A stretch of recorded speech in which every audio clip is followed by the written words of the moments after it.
All right, so we are ready to go. I want to welcome you to Making Your One Count, and it's 3 steps to financial freedom. And if you're wondering what your one is, often as single people, we have one income, one salary that has come in. So we want to talk about today making your one count. All right, so I want to first start off by saying that we're going to have about 15 minutes in the end for some question and answering. So you can feel free to write down your questions either in the chat or write them down on a pen with pen and paper so we can answer them after we are done this session. We'll allot that last 15 minutes. I have my assistant here, Iber, who's going to be helping me watch time and also helping me watch the chat as well for any questions that may arise.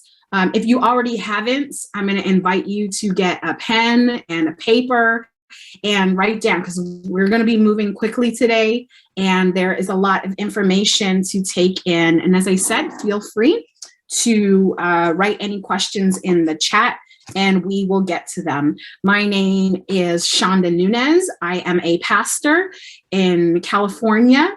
And I want to start off by saying that I am not a financial expert by any means of the imagination, but I'm someone just like you who is tired of being broke and who wanted to move towards financial freedom.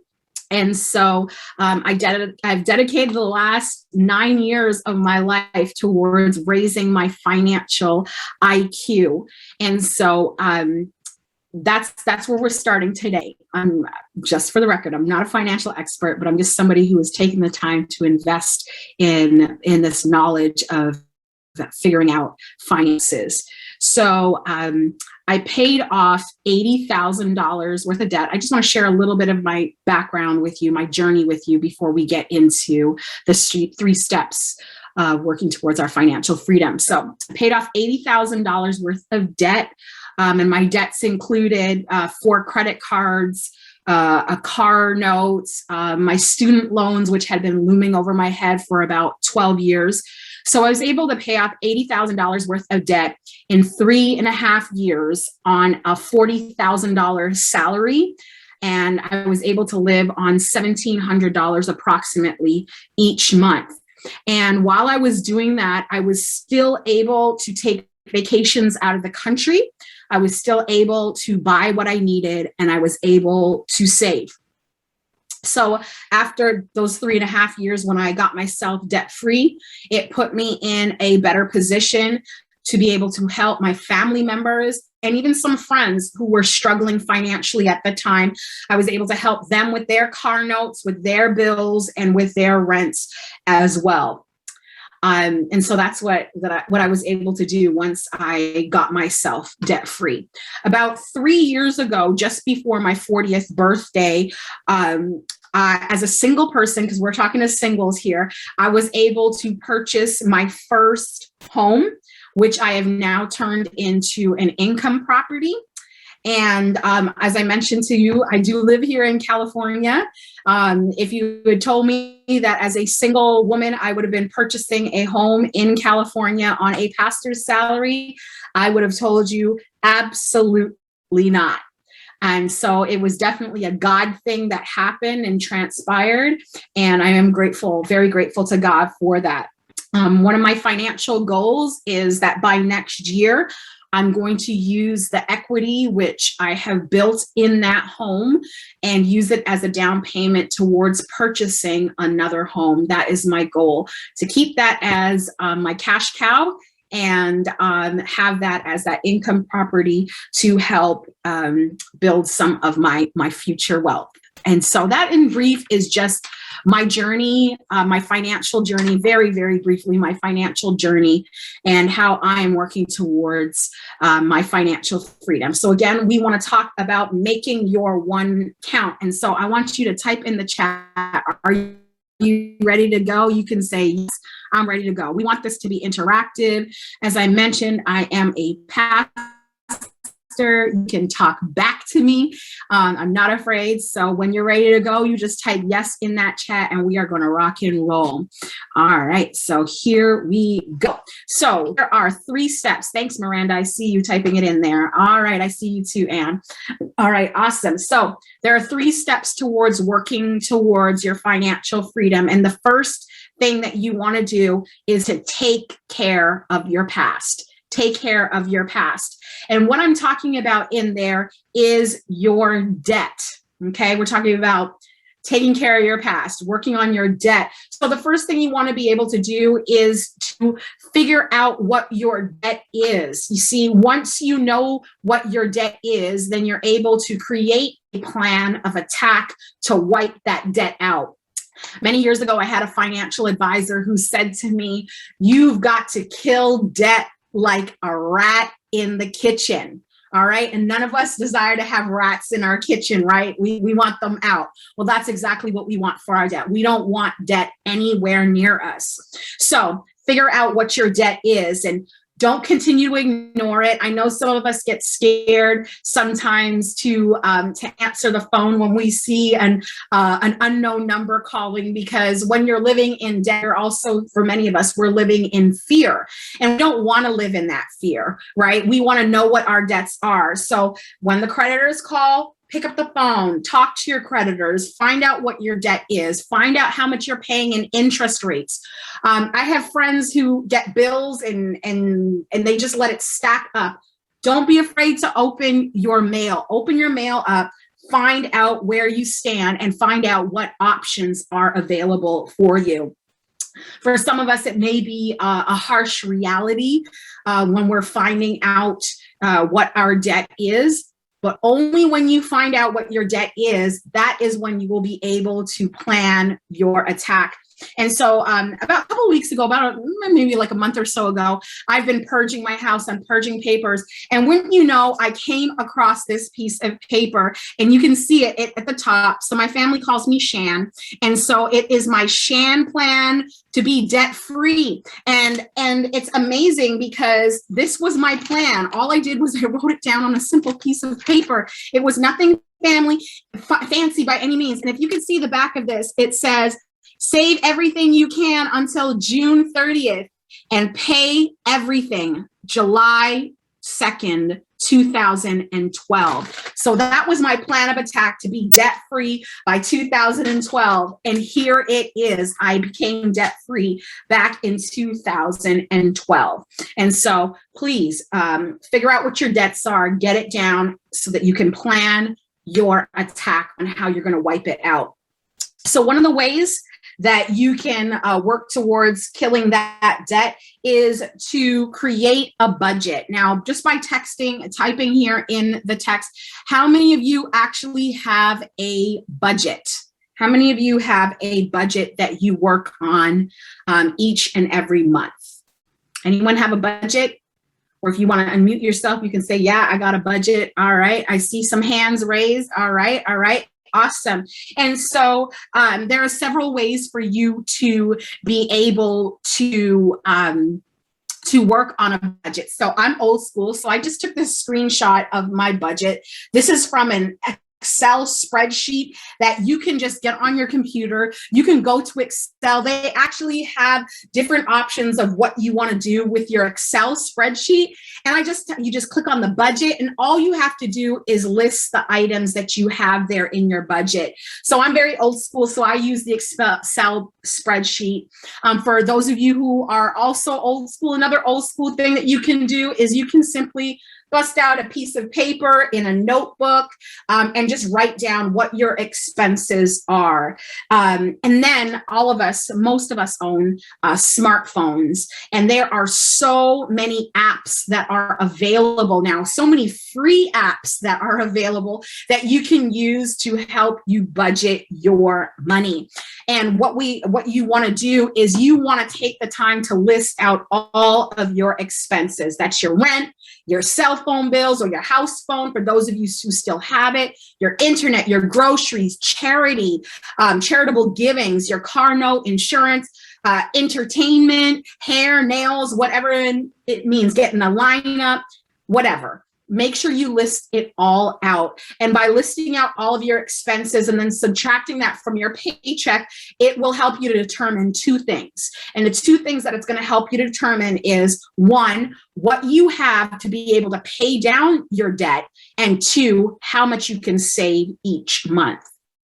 And so just a few quick tips for you on taking care of your debts, especially when your income is low. Here are just a few ideas. The first thing you can do is you can speak with your creditors. Don't be afraid to speak to your creditors, because when you pick up the phone, or even before it even gets to the creditors, call the person that you have the bill with. Let them know what your situation is. Most places are willing to work along with you. By the time it gets to the creditors, it's a little far gone at that point, because that means you've been past due. But still take the time to speak with them. Let them know what your situation is. And more often than not, they are able to help make arrangements. Another thing that you can do is consider consolidating your debt.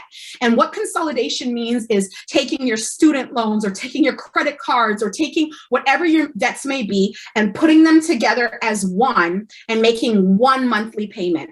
There are several debt consolidation companies that are out there. And for a small fee, they will deal with your creditors and work out deals with them to make sure that you're able to pay down the debt, often the debt being a lesser debt than what you initially had. Another way that you can pay down your debts, and I know that we work so incredibly hard, so to even fathom this thought might be challenging for you, but a new thing that is out that's not really a new thing is picking up a side hustle. Think about the things that you're good at. Are you good at writing emails? Are you good at public speaking? Are you good at doing hair or nails? Maybe you're gifted at fixing cars or doing something as simple as oil changes.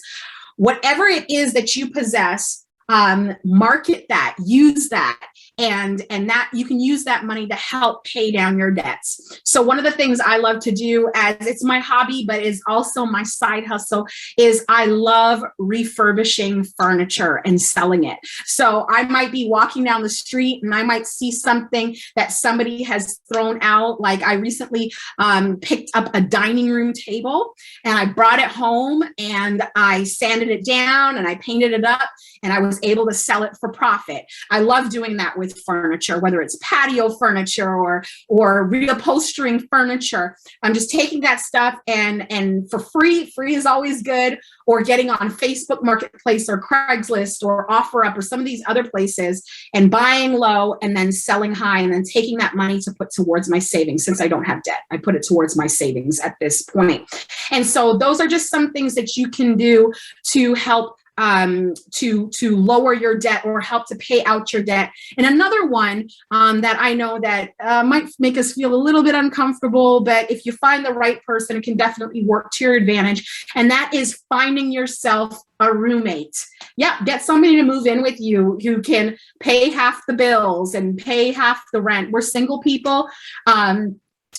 Rent out a room in your house if you're able to, and help bring down some of those costs. Now, there are a few things that I want to warn you about that absolutely do not do these things. The first thing is, do not take out payday loans. Often these storefronts show up in our neighborhoods and they are designed to keep us in debt and to create more debt for us.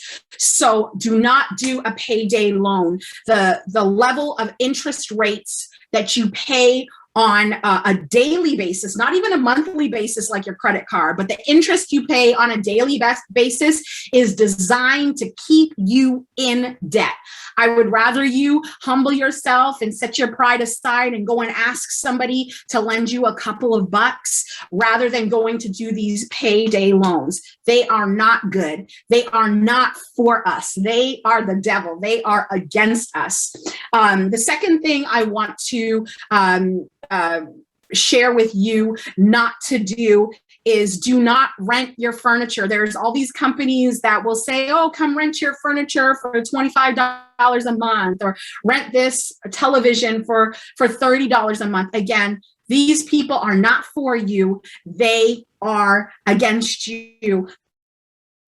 And if you would just take a moment just to take a couple of months and just to save that money, you would be able to purchase those items at a lesser cost than what you are being charged in the long run for the interest and on a monthly basis. If you're in a place and you don't have a bed, you might have to sleep on the floor for a little while, or, if you have 30 or 40 bucks, head down to your local Walmart, and often they have air mattresses that you can buy. Work at saving towards being able to buy the actual items that you need, but don't rent your furniture. And the last thing that I would encourage you not to do is don't just make the monthly payments. Don't just make the monthly payment on your credit cards.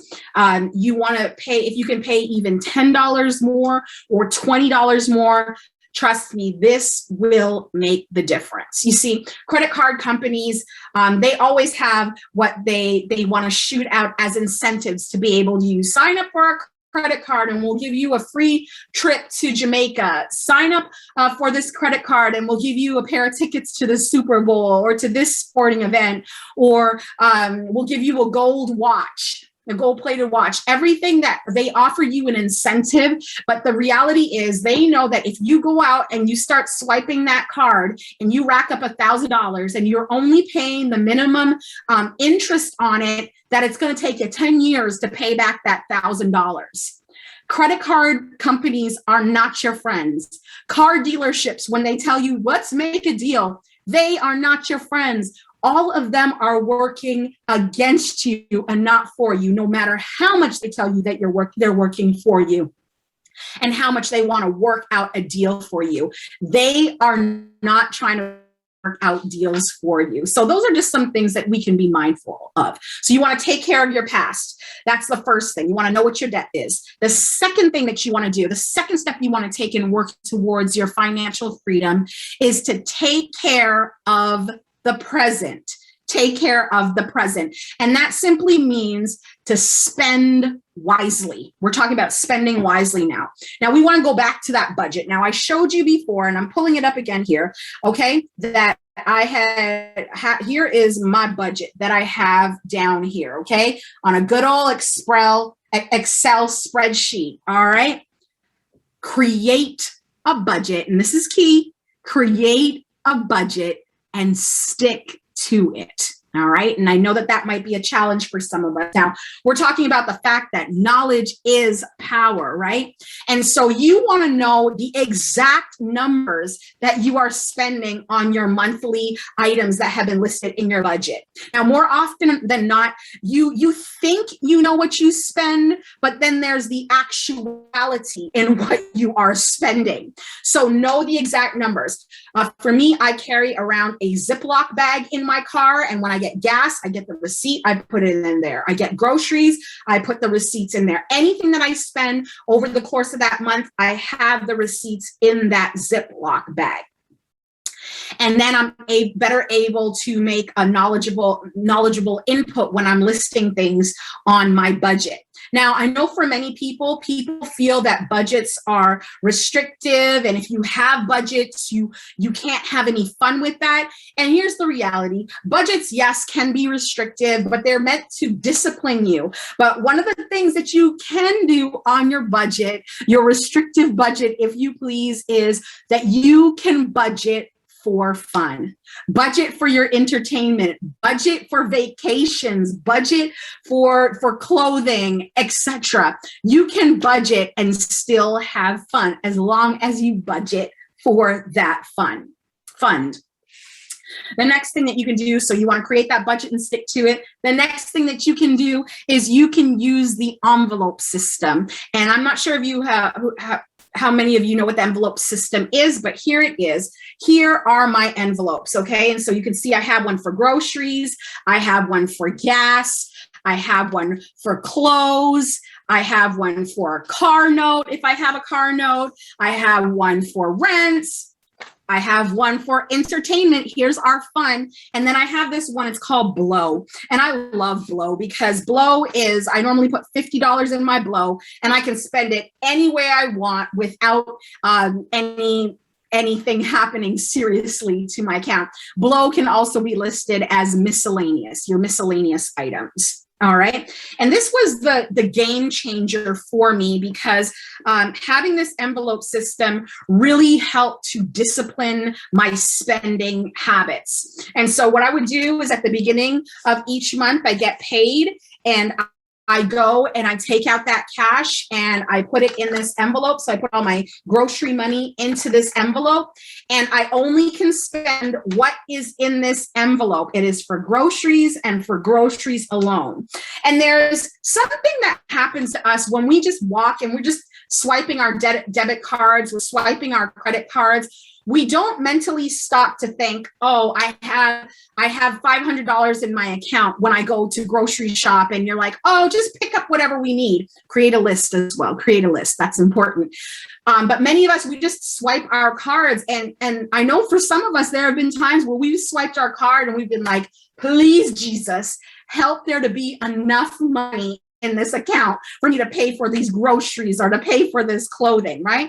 And none of us wants to be embarrassed with that. And so here you have your envelope system. You put your money in. When the money is spent for the groceries, the money is spent for the groceries. Or when the money is spent for your gas, it's spent for your gas. Now, at the end of the month, let's say I have my Blow money here, and at the end of the month, I had wanted to buy some clothes. Now, let's say I have $100 in my clothing account, but this month I want to shop at Macy's instead of shopping at Ross. What I can do is I can combine those two. So I would have $150 to now spend on clothes rather than just the $100. And I hope I'm making sense on that to you. Also, at the end of the month, if I didn't spend all my clothing money, there's three things that I can do. And this goes for any of our envelopes. If you get to the end of the month and you haven't spent all of the money that's in the envelope, there are three things you can do.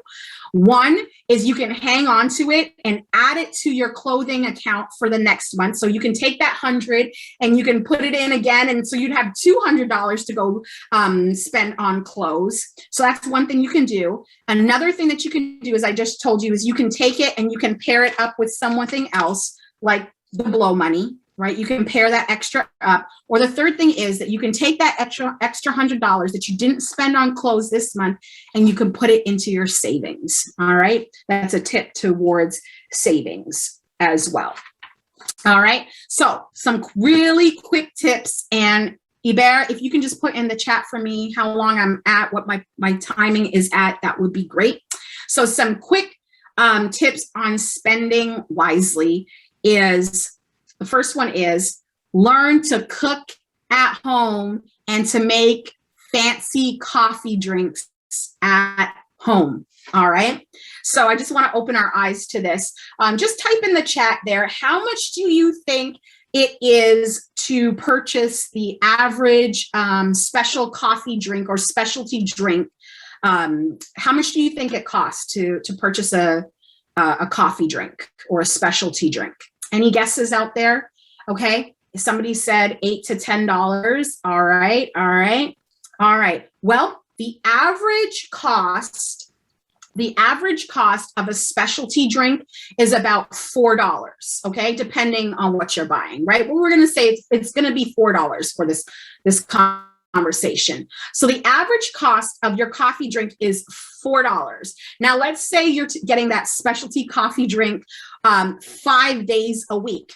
That is $20 a week just on coffee drinks. That means you're spending $100 just on coffee or a specialty drink for the month. It could be boba juice or whatever it is, whatever it is. But you're spending $100 a month just on coffee. And that equals out to $1,200 a year. Imagine that, $1,200 a year. Somebody take a guess and tell me how much you think it costs to make one of those specialty drinks at home. How much do you think it costs to make a special coffee drink or a boba drink? How much do you think it costs to make that at home? Any guesses? All right. So I'm going to tell you, all right, the average cost to make a special coffee drink or a specialty drink at home is 18 cents. Okay. We're talking about $4 versus 18 cents. And if you calculate out that 18 cents, you're only spending $43 a year. Are you hearing me? $43 a year if you make it at home versus buying it every day for 5 days a week at $1,200 a year. So you're talking $43 versus $1,200. It's a no-brainer. The average meal in a restaurant, a cheap restaurant, is about $15. And I'm going to be very conservative on this. I'm going to say that you eat out 3 times a week. Now, I know as single people, we probably eat out more than just 3 times a week. But if you take that $15 at 3 times a week, right? That is getting you to about $180 a week, which is equaling out to $2,160 a year. Now that $2,060, that's a good used car. All right. But here's what's even more mind-blowing, the fact that we're spending $2,100 just on eating out. And I know it's a lot more, as I said, because I know that as single people, we're eating out more than once a day, and more than 3 times a week. And so here's what's mind-blowing. Now, I share with you that the average cost of a cheap restaurant is $15. But did you know that the average cost of making a meal at home is just $4? Understand that that is 325% more that you are paying when you are eating out. Again, it's a no-brainer. Learn to cook and learn to make specialty drinks at home. You know, we are overwhelmed with information. You can get on the Cooking Network. You can get on YouTube, and you can figure out how to make specialty drinks or how to do meal prep and meal planning to be able to bring those costs down. So learn to cook and make your drinks at home. The second thing that you can do in spending wisely is to live below your means. And for some of us, that might mean shopping at JCPenney instead of shopping at Macy's, or shopping at Ross instead of JCPenney, or shopping at Walmart instead of Target. Another thing that you can do when living below your means is, I know that some of us, we have cable, we have Netflix, we have Hulu, we have Prime. Listen, you don't need that much, but if you do want to have that much, start networking with your friends. So I have cable, and so I share my cable bill amongst my 5 friends because it allows me to give 5 other places around the country where people can access my cable. In turn, I share a Netflix account with some of them and a Hulu account with some of them, but you want to cut your costs to make it as cheap as possible. You can find other things, do your hair yourself, learn to line up your hair yourself, do your nails once a month instead of every single week. And here's a real big one before we move on to the third point, is let someone else take the initial hit. Okay, let someone else take the initial hit. And what does that mean? Don't go out and buy a 2021 brand new vehicle. Let somebody else spend the $30,000 or $40,000 on the brand new vehicle. Wait a little while, and then you can purchase that as a good used vehicle. Cars depreciate. And so as soon as you drive off the lot, the value of the car has gone down. So you don't want to do that. You don't want to do that. Let them take the initial hit. Also, in taking the initial hit, you can do that with clothing as well. There's nothing wrong with thrifting or going to consignment shops. Many times, you can actually find clothes with the tags still on them, as long as you're willing to spend some time in searching and thrifting, and you can still come out with a bunch of name brand things. Also, you know, I talked about, okay, you might have to shop at Ross instead of JCPenney or Macy's, but let me just let you in on a little secret. Listen, I'm a pastor. I love to look cute. And so I actually shop at Ross, and then I just spruce things up with an accessory and some cute high heel shoes. But here's what's up. The same name brands that you can buy at Macy's are actually the same name brands that you can buy at Burlington Coat Factory or Ross or even Dee Dee's Discounts. Because it's at Macy's, they're going to charge you more. I've been to Macy's. I've seen the name brand. I've bought dresses at Macy's only to come and see that Ross is selling that same dress for much cheaper. So you want to weigh that out. And so take the time to do some digging and do your own research, and you'll find that you're able to spend a lot less. And so we've talked about taking care of your past, which is your debts, taking care of your present, which is spending wisely. And then the third and final step towards working towards financial freedom is to take care of your future. And I'm talking about saving and investing. All right. And so this one that I'm about to share with you was the initial killer for me, but I have been able to do it for just about 9 years right now. And sometimes financial advisors are kind of split on this. So you might hear opposite opinions. But for me, what my financial advisor encouraged me to do was to create an emergency fund starting at about $1,000 and then to cut my credit cards up. Okay. And that was a huge challenge for me because I said, what in the world am I going to do if I run into an emergency? And he said to me, well, that's what the emergency fund is. And so you want it to be $1,000 or more, but not less than $1,000. And so here's what happened. I saved my first $1,000, cut up my credit cards. And I thought I was going to be at a loss. But then one day my car broke down. And guess what? I was able to go to my emergency fund and take that money out, cash money out, and go and pay for my car that had broken down. And guess what? The only person that I owed was myself. I didn't swipe my credit card, so I wasn't racking up interest on it to pay debt to someone else. Nope. I simply used the money that I had saved in my emergency. And the next month, I was able to refill my emergency account, working it back up to that $1,000 so that I always have that $1,000 sitting there. And there's something that happens, and it empowers you when you're able to save that first $1,000.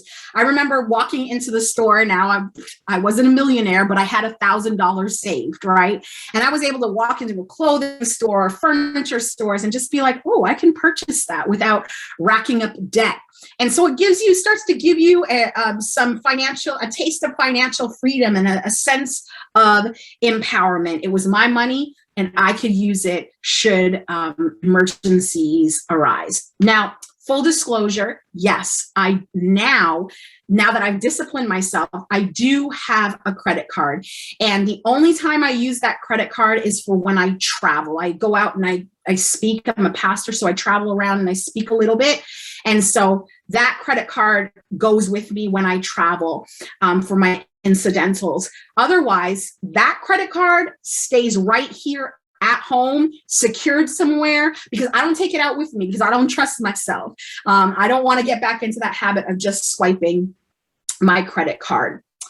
The second thing I want to encourage you to do, if you already haven't, is to open up a savings and a checking account. No more going to Walmart to cash your checks, okay? No more going to Payday loan places, to cash your checks. Nope. We grown folk here, we want to set ourselves up for success. We want to set ourselves up for discipline. So go ahead and open up that checking account or that saving account. Most places require only a small deposit of $50 to open. I think most checking accounts are actually free, and most savings accounts are about $100 to get it open. But please, please, please do that. And I also want to encourage you, to bank black where you are able to do so.